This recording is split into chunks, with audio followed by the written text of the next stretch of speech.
Welcome everybody to the Photoshop tip of the week. I am Woody Walters and you're here for that tip, so let's get started. Hey, I've been playing with this image and I've been adding quite a bit to it and it's really coming out cool, but I just want to talk to you about making your elements fit into the scene that you're working in. And so I'm going to come over here and you can see that I have this guy already separated, and so I'm just going to do Control C to copy him, and I'm going to come back over here and I'm going to paste him down. But before I do, I'm going to turn off these groups, and we're right here, so I'm going to turn that off, and we're going to come down to about right here, and I'm just going to come over here and I'm going to do Control V, and I'm going to paste him down. Now you can see that his lighting does not match the lighting that I have down here, even though it's photographed. All of these were photographed the exact same way, basically. It's just it's too bright, it's too contrasty. So there's a couple of things that I'm going to want to do here. I'm going to make a copy of that. I'm going to turn that layer off, and now what I'm going to do is I'm going to do Control L, and we're going to do that, and I can bring this contrast ratio down. So watch this. I'm going to bring this down. You can see it right about there, and I want to flatten that quite a bit. I want to get it muted. So I'm going to say about right there. We're going to say OK. The next thing I'm going to do is I'm going to click on my FX.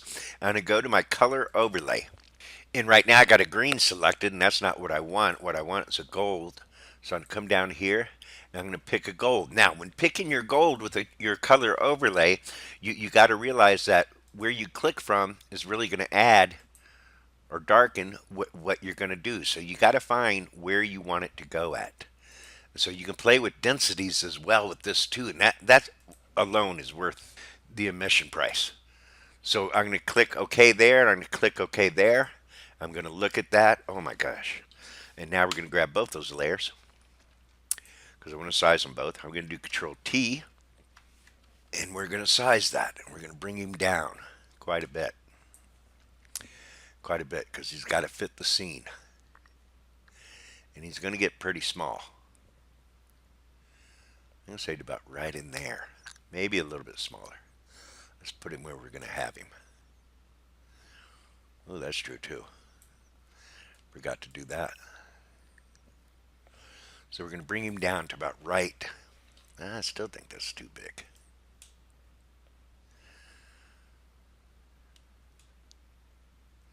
About right in there. That's looking pretty good. I'm going to move them. We're going to bring him about right in here. Good. I have that one turned off, so I'm going to make a mask for this one. We're going to do that real slightly. I'm going to go to my B key, and we're going to enlarge that a little bit. And what I'm going to do is I'm at 14%, but because he's in that halo of that light right here, I'm just going to make sure that he is. About right in there. I want to fade out just a little bit of his hand. Just a little bit.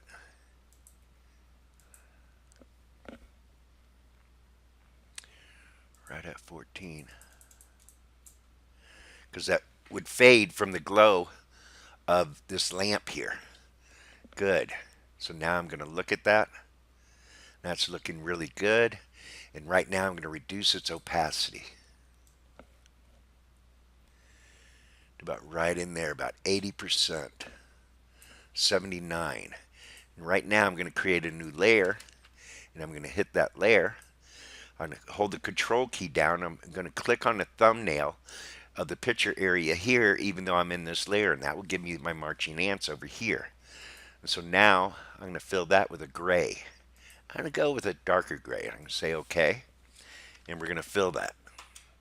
And that's going to ensure me, I'm going to do levels on that. I'm going to see about making that darker. I'm just going to do Control Z. Yeah, by making it darker, I can subdue him.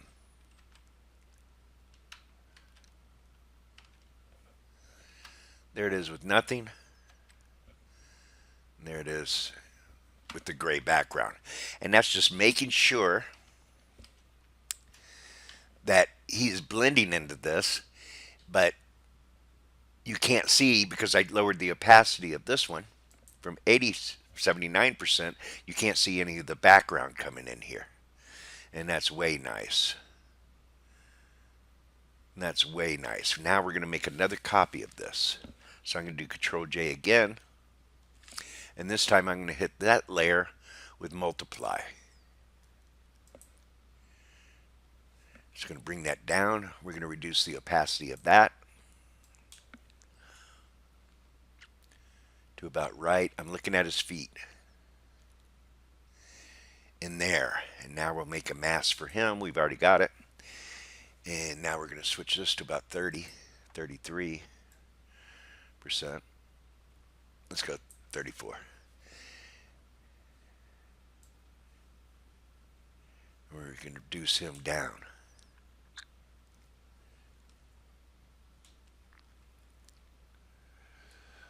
Good. Look at that. And now we're going to make another layer of that again. I'm going to do Control H again.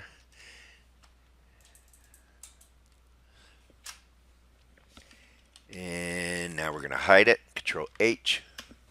Now I'm going to go to white. I'm going to make a little brush.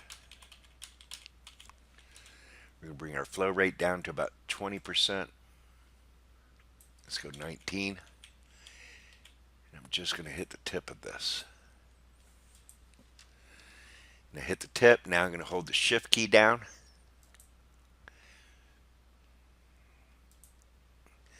And just get the tip of that sword going in there. That's looking good. Maybe a little thick.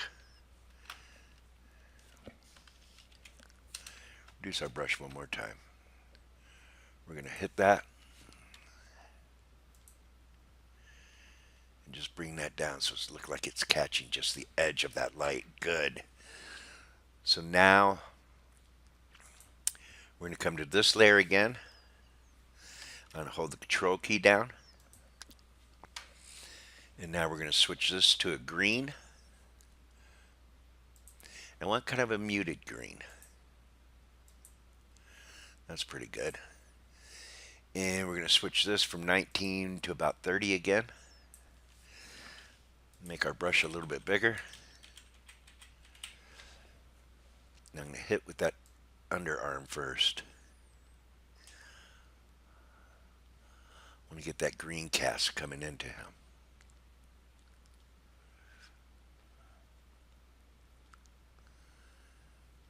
Just dulling that a little bit. Just dull it. Have it come into his head a little bit. That green light.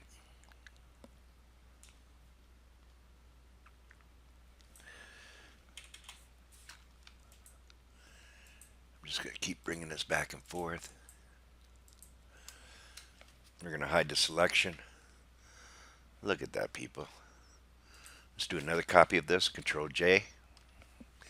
Good. Let's do edit, transform, flip vertical. We're going to bring him to the bottom. Let's move him.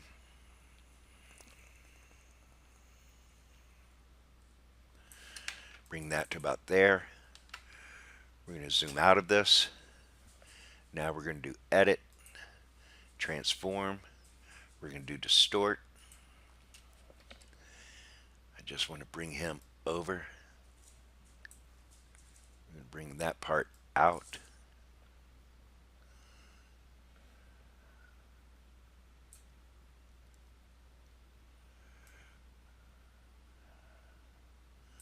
That's good. Now we're going to do Control, Command, click on that picture icon again. We're going to go to black.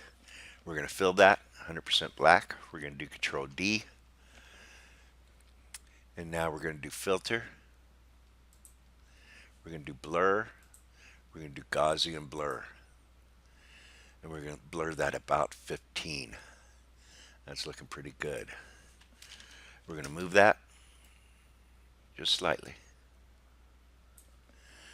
to about right in there. We're going to make a mask for it. I'm going to hold the G key down. Gradation. And we're going to bring that up. Just fade that a little bit. And so let's look at this. I'm going to turn that layer back on. And now we're going to go right here. Boom, boom, boom. Boom. So this is where we were. Oh my goodness. Boom, boom. This is where we were. And then we're just going to start adding. Boom. Boom. You can see how much I'm adjusting the mask to fit my image. Boom.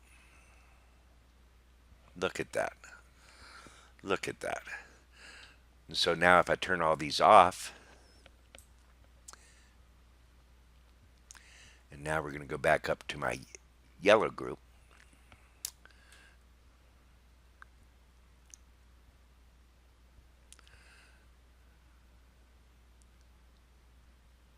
Group 2. I'm going to turn that on. Boom. You can see, again, how much I made that image fit into that scene. Look at that. Look at that. And the same thing is true even with my wise men here. You know, if you look at this, here's the original of the wise man image. I call it Christ because I'm going to use him for an upcoming Christ image.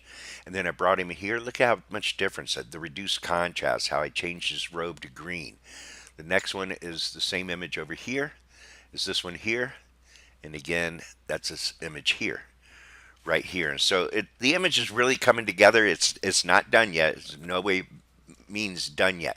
But what I hope you get out of this, what I think is important here, is yeah, pick out a scene, bring an element, put it in front of it. You know, click a picture of your model or something, put it in front of it, and then match the lighting of the model to match the scene that you're putting it in. So the light's coming from the same direction. So you have the same color balance coming in. If you look here, he's turning green over here too. He's got a green cast to him. This guy definitely has a green cast to him. So you're getting that coldness, you know, that almost eerie type of feeling, even though he has true color over here, even though it's gold. Yeah, it's really playing off of that. And then it goes all the way up to her, and she's this yellow greenish color here, but it's really fitting the scene of the image. And so that's what I hope you take from this tip this week, is to get a feel of how you can make your elements fit into your backgrounds and make them fit into the scene by adjusting the color, by adjusting densities, by adjusting contrast ratios, by adjusting, you know, different multiplies and lighten modes, so you can add brightness and you can add shadow to that. So really, you know, play with it. It's just amazing what you can do with all of this, people. And so, you know, you got to sit down and really work with it. And so there's your tip for the week, people. If you think these tips are great, you need to join the exclusive group. Let us take you to the next level of your art and your photography, where we can just really concentrate on you and helping you get to where you want to go. And so I'm Woody Walters, and we'll see you next week. It's From Then, shoot from the heart and shoot with passion. We will see you here at the Photoshop tip of the week.